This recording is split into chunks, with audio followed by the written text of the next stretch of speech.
Hey anglers, today I want to talk a little bit about rigs I like to use for catching big cats in lakes or rivers. So I'm just going to go over some different rigs and hopefully you guys can take some tips or some tactics from this video to use if you're targeting bigger cats in lakes, rivers, creeks, etc. So I'm going to start off with stationary fishing. So if I'm bank fishing or I'm anchored up casting out, what I like to use, and this could go for lakes or if you're fishing from the bank into some slack water on the river.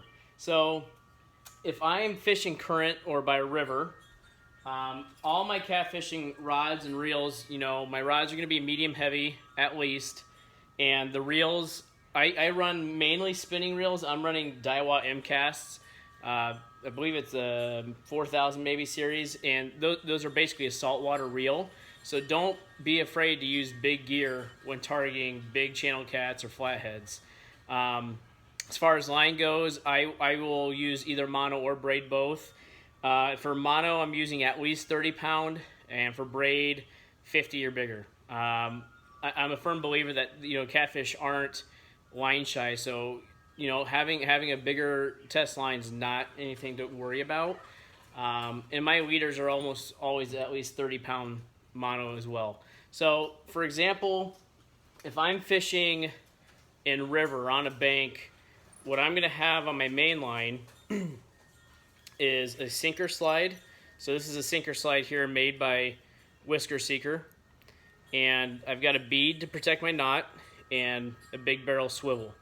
The nice thing about this sinker slide here, especially when fishing river or streams where the current could change, is I'm using a bank sinker here, and this is 3 ounces. Okay, 3 ounces is a pretty standard weight, but if I'm fishing the river and it's high, I can clip this off and just throw in a 5 ounce without having to change my entire setup.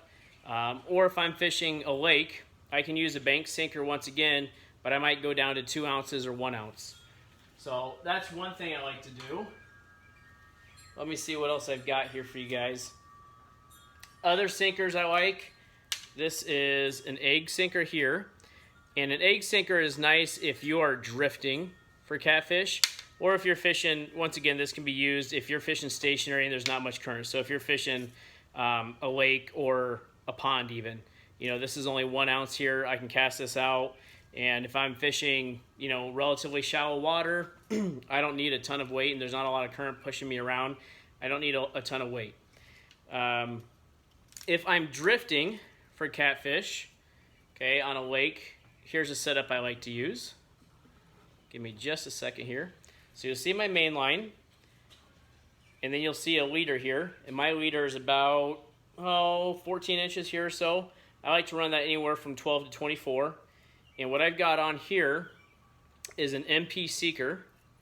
It's a rig made by Whisker Seeker. It's got a metal propeller on the front to give some extra attention and noise, and it's got a circle hook here on the back.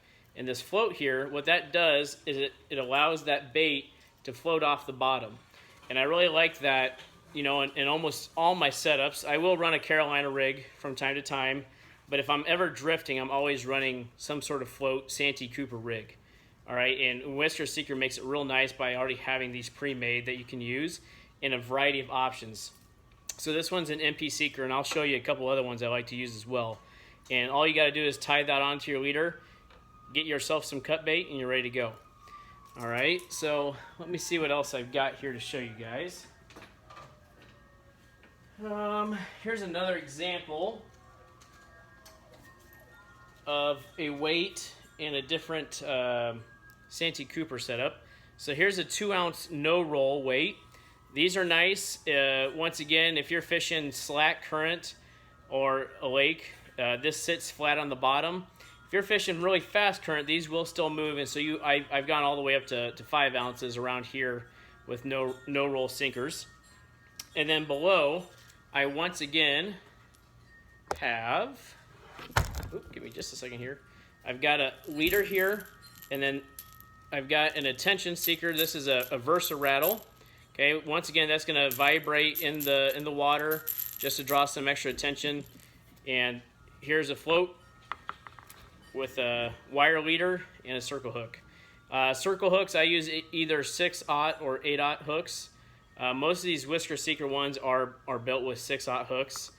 And I believe this is their rattler, is what this one is here. And so that's another one that I would use in either drifting and can be useful in rivers as well. The only thing I worry about sometimes with these rigs in the rivers is they seem to snag up once in a while, and I don't like losing them because they're, you know, $4 or $5 a pop. So a lot of times I will run a Carolina rig, and if you're not familiar with the Carolina rig, I'll just show you that here real quick. So the Carolina rig is, I've got my weight on the main line, and then I've got my leader, and that's attached directly to a circle hook. All right, I use circle hooks just because it helps the fish will hook themselves.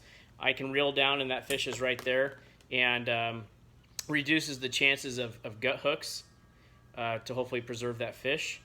And so Carolina rig is just simply weight to swivel, leader to line. And that's primarily what I use in the river systems, and I'll cast right along the river seam where that current seam is, and that typically is my best spot.